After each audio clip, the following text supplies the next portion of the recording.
Hello students, today we will discuss practice it for learning outcome of subject science. Let's start for week 2.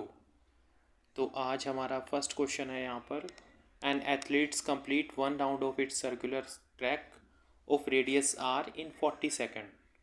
What will be his displacement at the end of 2 minute 20 seconds. तो हमारे पास में यहाँ पर एक circular track है और इस ट्रैक के अंदर यहाँ पर ये सर्कुलर ट्रैक है और इस सर्कुलर ट्रैक को यहाँ पर इसकी रेडियस कितने गिवन है यहाँ पर आर हमारे पास में. ठीक है, और आर रेडियस गिवन है यहाँ पर और एक एथलीट यहाँ पर इसका एक राउंड कंप्लीट करने में यहाँ पर 40 सेकंड कवर करता है. ठीक है, तो 2 मिनट 20 सेकंड में यहाँ पर टोटल जो टाइम होता है वो कितना होगा 140 सेकंड. तो ये हमारे पास में एथलीट 140 सेकंड में मतलब 120 सेकंड में यहाँ पर 3 राउंड कंप्लीट करेगा, 3 राउंड. और फिर इसके बाद में जो अगला 20 सेकंड होगा उसमें यहाँ से दूसरे प्लेस पर.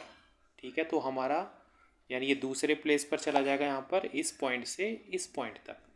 तो यहाँ पर ये डायमीटर होगा, तो इस क्वेश्चन का जो आंसर होगा यहाँ पर आर इधर और आर इस तरफ हमारे पास में. तो आर और आर मिला के कितना हो जाता है यहाँ पर 2r. तो हमारा आंसर क्या होगा यहाँ पर 2r होगा यहाँ पर.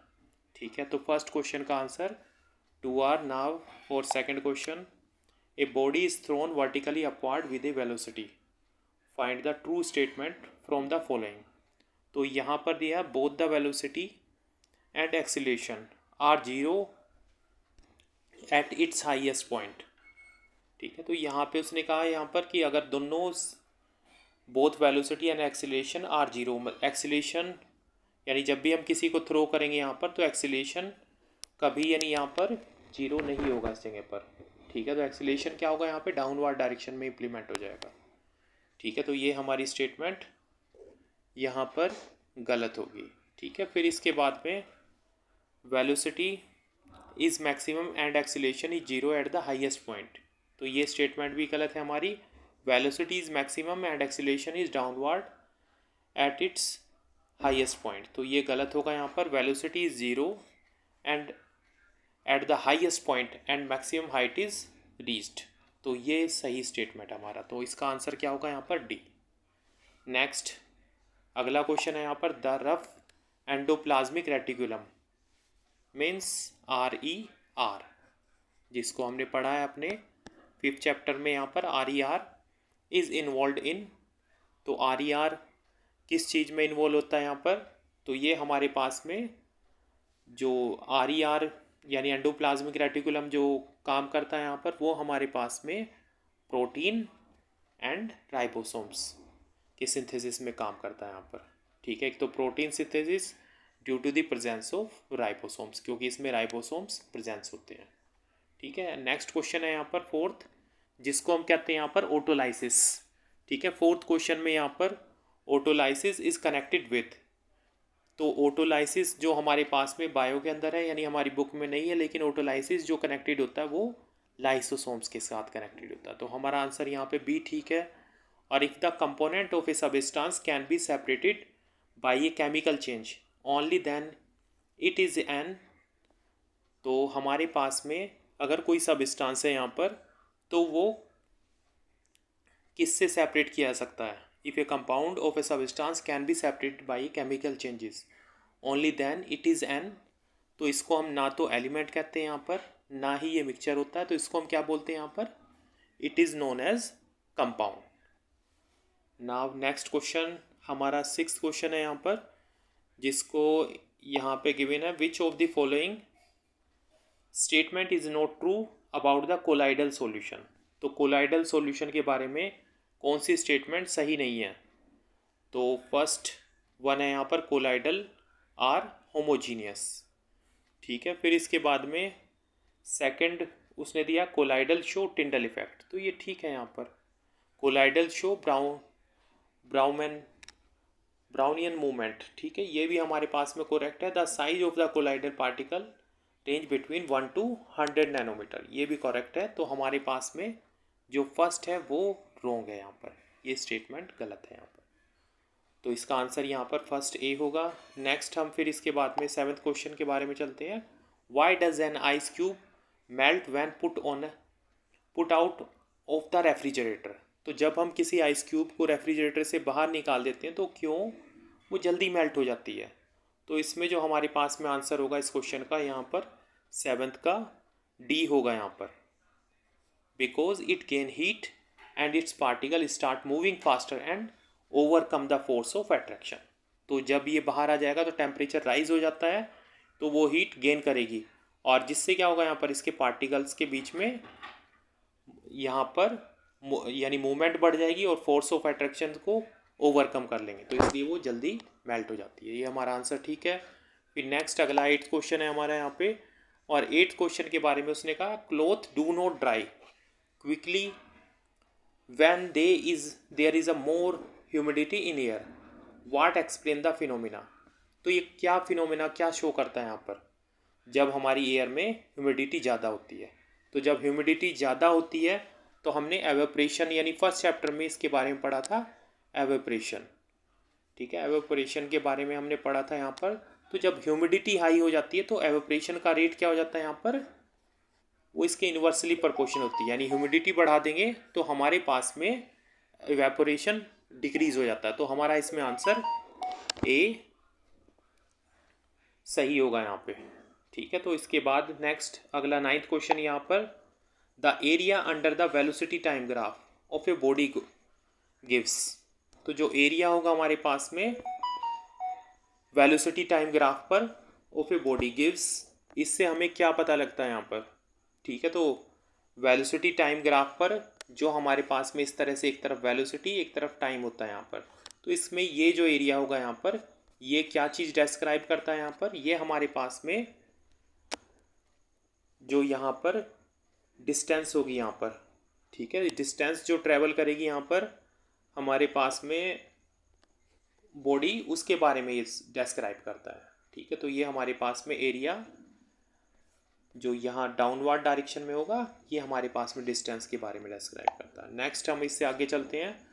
ठीक है, नेक्स्ट क्वेश्चन है हमारा, the graph shows the changes in the velocity of A car with time.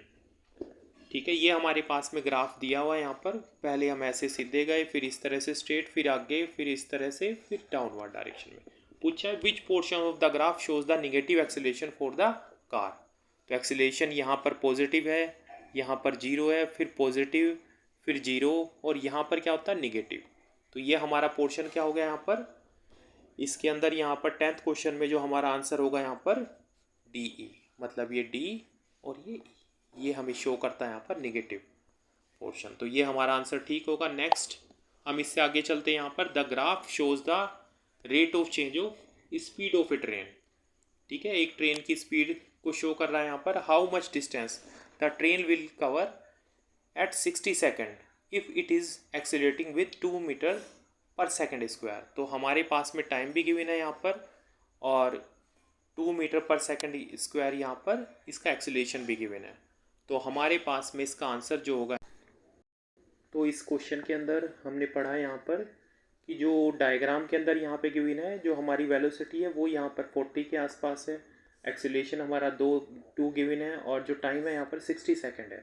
तो यहाँ पर सेकंड इक्वेशन को इम्प्लीमेंट करेंगे, S equal to U T plus half A T square. तो यहाँ पर हम कैलकुलेशन करेंगे, S equal to 40 into 60 plus half into 2 multiply 60 का स्क्वायर। तो जब इसकी कैलकुलेशन करेंगे 2400 और 3600, इनका सम कितना होता है 6000। तो जो हमारा आंसर होगा वो यहाँ पे 6000। तो इसका स्क्रीनशॉट ले लें और इसको सोल्व भी करें यहाँ पर। इसी तरह के क्वेश्चंस हमारे एग्जाम में आने हैं यहाँ पर। ठीक है, नेक्स्ट फिर इससे अगले क्वेश्चन पे चलते हैं हम यहाँ पे, the image represent a carbon cycle. तो where does the X represent. तो एक्स हमारे डायग्राम के अंदर जो यहाँ पर गिवन है यहाँ पर कि एक्स यहाँ पर क्या शो कर रहा है यहाँ पर, तो एक्स यहाँ पर x represent in the carbon cycle. तो एक्स यहाँ पर देखोगे आप, तो जो एक्स के अंदर यानी यहाँ पर कार्बन साइकिल में एक्स की जो वैल्यू है यहाँ पर वो क्या शो करती है। तो ये डायग्राम दिखाई दे रहा है, और इसमें एक्स जो होगा हमारे पास में, ये जो गिवन होगा यहाँ पर एक्स यहाँ पर सी हमारे पास में इसका आंसर होगा यहाँ पर डिकम्पोजिशन ऑफ प्लांट। तो ये इस क्वेश्चन का आंसर होगा। ठीक है, नेक्स्ट। ठीक है, ये जो यहाँ पर x गिवन है यहाँ पर, मतलब ये क्या शो कर रहा है यहाँ पर डिकम्पोजिशन ऑफ प्लांट। ठीक है, तो इसका सी ऑप्शन ठीक है। नेक्स्ट हम इससे अगले क्वेश्चन पे चलते हैं। यहाँ पर जो यहाँ पर बता रहा है कि the graph shows the increase in the amount of CFC in the atmosphere and the satellite image below the shows the hole in ozone layer on the atmosphere of Antarctica. ठीक है, what is these can be best stop the formation of ozone hole in the atmosphere। तो ozone hole को यहाँ पे कौन stop कर सकता है यहाँ पर? तो ये ग्राफ भी गिवन है यहाँ पर CFC का, जो तेजी के साथ में राइज करता जा रहा है। यहाँ पे 1975 में कम था और अब ये राइज होता जा रहा है। तो अब इस क्वेश्चन के अंदर हम देखते हैं, यहाँ पर हमारा 13 क्वेश्चन था, तो 13 क्वेश्चन में यहाँ पर जो हमारा ऑप्शन होगा यहाँ पर, इसके अंदर हमारा ऑप्शन यहाँ पर ये फर्स्ट रॉन्ग है, यहाँ पर सेकंड भी रॉन्ग है, यहाँ पर थर्ड भी रॉन्ग है, और जो हमारा डी ऑप्शन होगा यहाँ पर switching to alternating gas that could replace CFC in the refrigerator equipment. तो हम अगर ऐसे ही रेफ्रिजरेटर का इस्तेमाल करें जिसके अंदर CFC कम हो यहाँ पर, तो that is better for the formation of ozone layer. तो ये हमारे पास में ऑप्शन डी ठीक है यहाँ पर। फिर नेक्स्ट इससे अगले क्वेश्चन पे जाते हैं हम। यहाँ पे 14 क्वेश्चन पे the velocity time graph of a body moving in a straight line is shown in the figure the displacement and the distance travel by the body in 6 second. तो 6 सेकेंड के अंदर यहाँ पर जो हमारे पास में डिस्टेंस और डिस्प्लेसमेंट है वो कितनी होगी यहाँ पर। तो इस क्वेश्चन को ध्यान से देखो। तो इस क्वेश्चन में हमें दिखाई दे रहा है यहाँ पर 3 यहाँ पे एक रेक्टेंगल है और 2 स्क्वायर है यहाँ पर, और इसमें जो ऊपर वाले 2 पॉजिटिव की तरफ यहाँ पर एक रेक्टेंगल और एक स्क्वायर है। तो हमने जब यहाँ पर डिस्टेंस निकालनी है तो इनका एरिया फाइंड आउट करना है।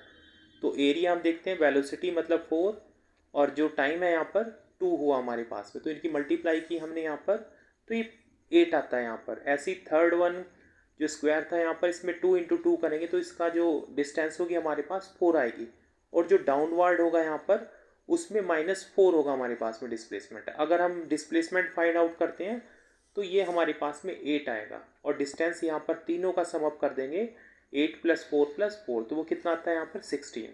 तो हमारे पास में जो 14 का जो आंसर होगा यहाँ पर, वो यहाँ पर 14 का आंसर ए हमारा ठीक होगा। तो इसको बड़े ध्यान से करना है क्वेश्चन को। अब इसके बाद में नेक्स्ट हमारा यहाँ पर 15 क्वेश्चन, ये 2 सेल गिवन है यहाँ पर। तो which of the 2 cell have been dipped into the hypotonic solution.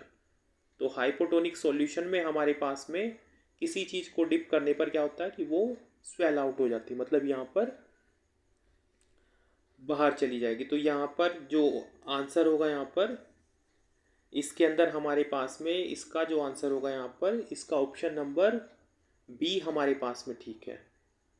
ठीक है, तो ये हमारे पास में सेल इसका आंसर होगा। ठीक है, तो अब इससे नेक्स्ट सेकंड क्वेश्चन होगा, मतलब यहाँ पर जो सेल, और ये भी इनकम्प्लीट है यहाँ पर, तो इसके अंदर जो आएगा यहाँ पर ऑप्शन में सेल 2 होगा। ठीक है, तो इसको सही कर लो यहाँ पे सेल 2। ठीक है, तो इट इज़ क्लियर। अब now last one is case study. Case study में दिखाई दे रहा है हम सभी को कि यहाँ पर एक बॉय यहाँ पर तेज़ी के साथ में पहले अपने होम से यहाँ पर शॉप की तरफ जाता है, फिर इसके बाद में वापस आ जाता है। तो उसने कहा इसको 100 मीटर चलने में यहाँ पे 50 सेकंड लगते हैं, यहाँ पर वापस आने में भी 50 सेकंड लगते हैं। तो find the speed of boy. तो स्पीड होता है हमारे पास में total distance upon total time. तो 200 हुआ डिस्टेंस, और इसको जब हम 100 से डिवाइड करेंगे तो 2 हमारे पास में आंसर आ जाएगा। तो 16 का जो आंसर होगा हमारे पास में बी करेक्ट है यहाँ पर। Next find the velocity of the boy. तो 17 में उसने यहाँ पर पूछा है कि बॉय की वेलोसिटी कितनी होगी यहाँ पर। ठीक है, find the velocity of the boy. तो बॉय की जो वेलोसिटी होगी, वेलोसिटी अगर हमने निकाल ली है तो एक डायरेक्शन में अगर निकाल लेंगे तो 100/50 से डिवाइड करेंगे यहाँ पर। ठीक है, तो 100 को जब 50 से डिवाइड करेंगे हम यहाँ पे, तो 50 से डिवाइड करने पर यहाँ पर 2 आ जाता है। तो यहाँ पर जो वेलोसिटी होगी हमारे पास में 2 मीटर पर सेकेंड। तो हमारा ऑप्शन जो बी होगा वो करेक्ट है। ठीक है। नेक्स्ट फिर अगला क्वेश्चन था यहाँ पर, a boy is sitting on a merry go round which is moving with a constant speed 10 metre per second, this means that the boy is. तो अगर कोई मैरी गो राउंड क्या होता है यहाँ पर, एक सर्कुलर इस तरह से झूला होता है यहाँ पे, ठीक है। मैरी गो राउंड पर जब कोई झूलता है यहाँ पर, तो उस टाइम यहाँ पर क्या चीज़ उसमें चेंज होगी या क्या इसमें बदलाव होगा यहाँ पर, इसकी कांस्टेंट स्पीड है तो यहाँ पर इसमें जो आंसर होगा हमारे पास में 18 के अंदर यहाँ पर आंसर बी करेक्ट है। इन एक्सीलरेटेड मोशन मतलब ना तो वो रेस्ट में है क्योंकि यहाँ पर कांस्टेंट स्पीड है, और मूविंग विद नो एक्सीलेशन ये भी गलत है यहाँ पर, मूविंग विद यूनिफॉर्म वेलोसिटी ये भी रॉन्ग होगा। तो ये हमारे पास में बी करेक्ट है यहाँ पर। 19 in which of the following cases of the motion the distance moved and the magnitude of the displacement are equal. तो किसके अंदर यहाँ पर distance and the magnitude of displacement दोनों इक्वल होंगे यहाँ पर। तो इसमें हमारे पास में जो आंसर होगा यहाँ पर, if a car is moving in straight line, अगर मान लिया कि कोई भी यहाँ पर स्ट्रेट लाइन में मूव करेगा तो डिस्प्लेसमेंट और डिस्टेंस क्या होंगे यहाँ पर, सेम रहेंगे यहाँ पर। तो पेंडुलम ये भी गलत है, सर्कुलर भी रॉन्ग होगा और प्लैनेट का मोशन भी, ठीक है। लास्ट क्वेश्चन है हमारा 20, a particle is moving in a circular path of radius R, the displacement after half a circle, मतलब यहाँ पर हाफ सर्कल के बाद में उसका डिस्प्लेसमेंट कितना होगा।